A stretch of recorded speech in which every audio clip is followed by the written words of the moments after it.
Berseteru dengan Loli, Nikita Mirzani minta putrinya ungkap kejadian saat dirinya di Swiss.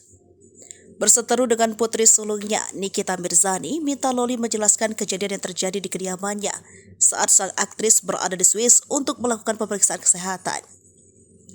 Perseteruan Nikita Mirzani dengan Laura Mezani Naseru Asri alias Loli kian meruncing. Keduanya bak berbalas pantun melontarkan sindiran lewat Instagram masing-masing. Dalam unggahan Instagram story terbaru Minggu 4 Juni 2023, Nikita Mirzani mengunggah sebuah video yang bernada sindiran terhadap putri sulungnya. Dalam video yang diunggah Nikita Mirzani terlihat pecahan kaca berserakan di kediaman sang aktris. Terlihat juga cairan merah seperti darah dalam video yang dibagikan ibu 3 orang anak tersebut. Bahkan Nikita Mirzani juga meminta putrinya menjelaskan kejadian tersebut kepada warganet. Seperti aksi Loli membuat pengakuan atas ibunya akhir-akhir ini. Dalam unggahan selanjutnya, Nikita Mirzani membagikan video Instagram story yang berisi pesan untuk Loli.